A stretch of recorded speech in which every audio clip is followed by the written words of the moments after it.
Hello and welcome to Noggin Comics. In today's episode, we're going to be talking about a comic call at a frozen Comic Con. By that, I mean someone took their garage and had 3 or 4 vendors in their garage while it was negative 15 outside, only in Minnesota.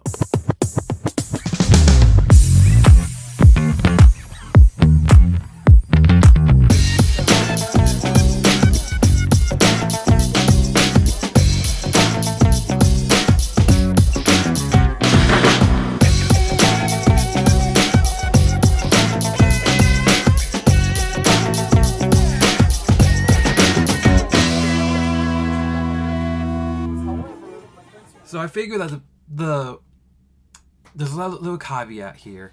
It wasn't just the Garage Con that we went to. My buddy John and I, we decided to go around the state of Minnesota and check out Garage Con, but also Hot Comics Minneapolis. It's a comic shop that's shutting down here, fortunately, and everything was half off basically. So this haul right here that we're going to go into before GarageCon is actually from Hot Comics. And I figure, with that day being so cold and us us waiting outside, we didn't wait outside that long. We got there a few minutes after it opened up GarageCon, but by the time we left and that walk from the garage to his car, it was frozen. But I figure that going back to Hot Comics, this is the best book to start off with because this is Batman 80-page giant from February 2010, and as Gotham freezes over. This is exactly how we felt that day. And you can see a little bit of a trend here. Some of these books are actually going to be based on one of my favorite characters from Batman and Mythos, and that is Mr. Freeze. Now, on the other side of this computer, we have maybe about 10 short boxes full of Batman. And Batman Legends of the Dark Knight is one of the series I found myself grabbing because we didn't collect it all that much. So when I see it, especially when it's Mr. Freeze related, I gotta pick it up. This is Snow Part 4 or 5. We have the 5th one here too. Let me know if you guys have ever read this book, these Legends of the Dark Knight, because as someone who didn't get into collecting comics until maybe 2010, maybe. Yes, we've been collecting now for 15 years, so we have a lot of catching up to do. Another Legends of the Dark Knight. This is Toll. It's just these covers. These covers are insane. The next book was actually, and all these books are about $1 to $2. There was one book that was 10, and when I get to it, you see why. But this was $1.75. This is Action Comics Weekly 618. I've always loved Nightwing, and we don't have much of this era of Nightwing books, so this was definitely a pickup to just check out. Plus, it seems like a lot of fun. And then just recently, I've been on a Ed Brubaker kick. Right now, I just finished reading his Friday series. The 3 volumes, Christmas kind of, so mystery takes place around Christmas time, basically. And it was phenomenal. But when you think of Brubaker, you think of Sean Phillips. And when I was, going through these short boxes, and Hot Comics had a lot of them, going through these short boxes with John, I realized something like Sean Phillips worked on Batman. He had a 2-parter, this Legends of the Dark Knight, 98 and 99, and it's written by Paul Jenkins. Right? That's from 1999. 1997, I meant. 97. And one thing I like about these Legend of Dark Knights is that they're usually short stories. So you don't need to be cutting down a trade. You can just end up reading the short collected stories, one or two issues. And then this year, 2025, we had James Gunn's Superman. I love that movie, and it kind of reintroduced me to reading more Superman. I read Birthright this year, All-Star Superman. I've read some of the Superman books that are considered essential. And this is such a cool cover. There's something about this Superman cover that caught my attention. I could have bought a lot more Superman at Hat Comics. I kind of wish I would have. But at a certain point, time and money became an issue. And you'll see why when I get to the GarageCon haul.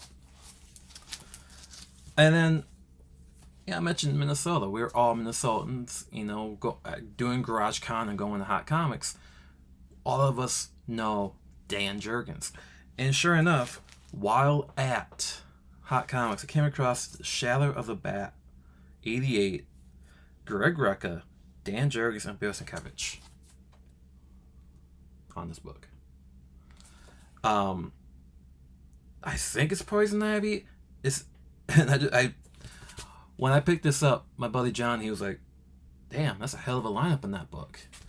But yeah, this is from No Man Land, which I know we actually had a trace of, so it might be in that collection.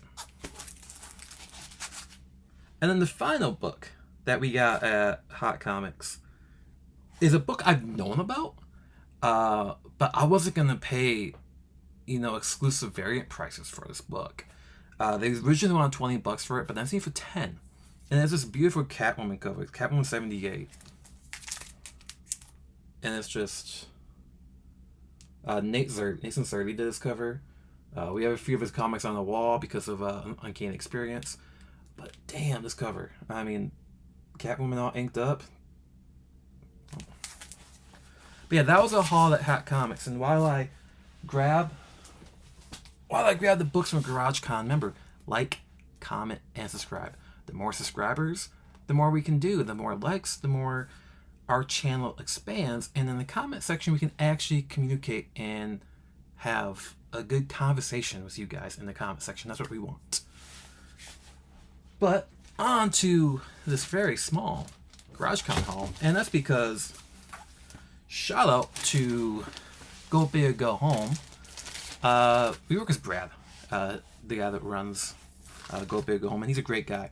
And when we got into GarageCon, I knew he was tabling. That was the only vendor I knew I was going to spend money with. Brothers Grimm was there too, and Brothers Grimm, their collection's always great, but I was on a limit.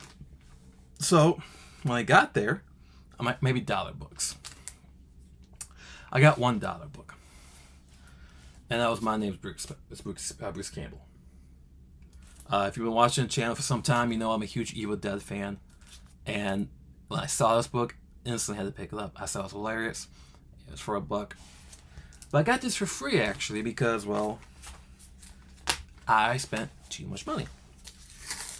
And that is because, talking about Superman earlier, that was not the only superhero movie that came out this year. We had Fantastic Four, we had Captain America, but we also had Thunderbolts. And I had to pick up Incredible Hulk 449 from 1997, the introduction to Thunderbolts. I've been looking at this book for a while, and I knew that Brad had it, and I walked by it multiple times. And finally I said, screw it, I gotta pick it up. I'm cold, I need to make a purchase. But Brad was not done with me at that point in time, because Brad had one of my all-time favorite Batman covers. It's a Jim Aparo cover. I have this issue. I have a cheap version, very, very beat-up version of this comic. But he had 9.2. And he was talking to John and I about it, and sure enough, he sold me on this book. So now I came home on a cold day, $100 less in my pocket, because I had to get Detective Comics 437 at 9.2. There's something about this cover. Every time I see it, I love it, and I pick it up. I don't have it in trade. Not trade, but slab. And as you can tell behind me, I only have a few slabs. That's all the slabs I have are back there. And now this is going up there with it. So, yeah, that was our adventures at GarageCon. I didn't get much footage there because we were freezing. Now, the garage itself was warm. But at the same time, it was warm because there were so many bodies in that tiny garage. But let me know in the comment section, would you attend a comic show when it was negative 15 outside? And if you liked anything, let me know what you liked. And if you've read any of those, how were they? But until then, see you at the comic shop.